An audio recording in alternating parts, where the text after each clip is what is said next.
Hey guys, so I just have a bone stock car still, and I get a lot of air in my system because I drive it really hard.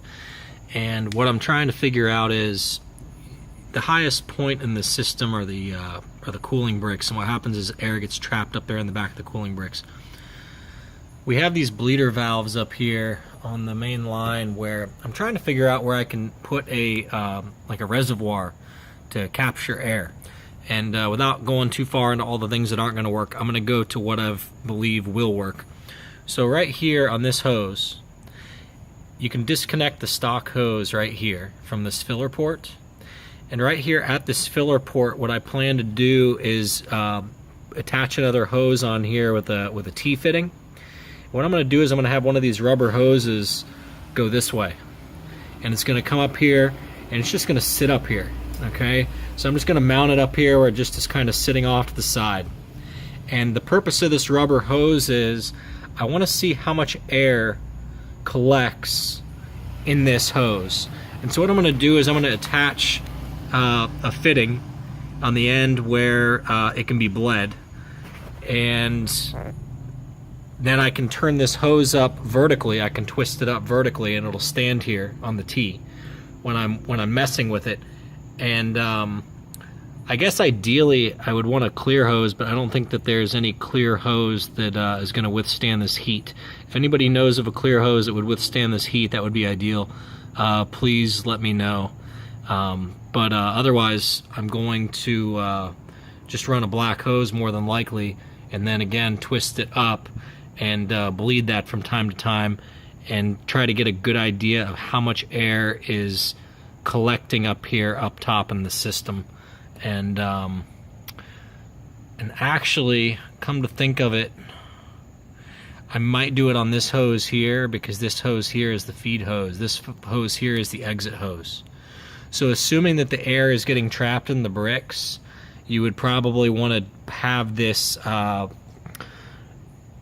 this fitting that is going to basically be an opportunity for air to get trapped up here on the top of it. Okay, it's just going to be a dead end, so fluid isn't really going to flow up there. But the idea is, if you have air and air has a choice, hopefully it would go up that way. And actually, once I make the fitting, I can put it on both these hoses and alternate back and forth and kind of test and see which one I have better results with. So that's what I'm going to do. But just a little idea for the aftermarket companies out there. You might want to consider making a small little tank that sits right here somehow, and it's just a little purge bleeder tank where you're going to collect air, because that's going to be the new highest point.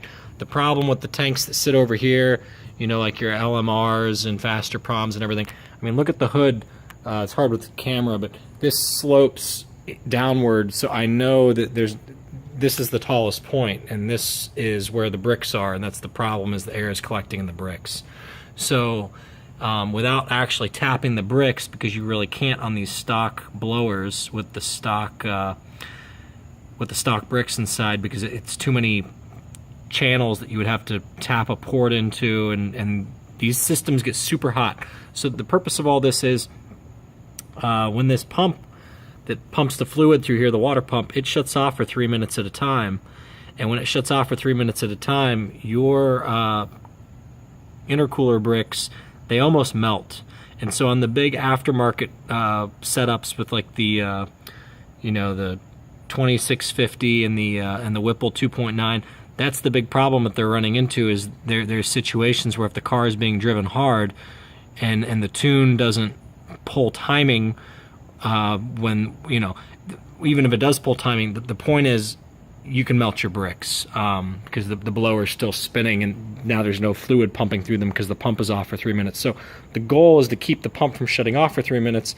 The pump is shutting off because it's getting cavitation. Cavitation is air, and therefore the goal is to capture the air better before it goes back to the pump. So obviously the aftermarket tanks are great. The way that they feed the pump directly so that the pump doesn't have a chance to cavitate as often, that's great. But there's still air in the system, and I'm trying to figure out how does one make it easy to capture that air and bleed that air out so that the system is completely airtight, if you will, where it's only fluid inside the system. I don't know if that's possible, but we're going to continue to try to figure out how to do it. I'm doing all this stuff while I still have this car stock. I'm going to be turning this car in soon and getting a 2019 with the bigger fuel pump in the tank, and that will be the car that I end up souping up, because those have the ZR1 in-tank pump that flows 20% more fuel, and that's a better base to start with, and those have the computers that are already set up for those pumps and so on and so forth. So the 2019 or 2020 year model is probably the way to go if you haven't bought one of these yet and you plan to make big power. Although there are crazy deals on the C set or the 17s. You can get like 30 grand off right now. So, you know, whatever. I guess it's all whatever. So, all right, that's enough for now.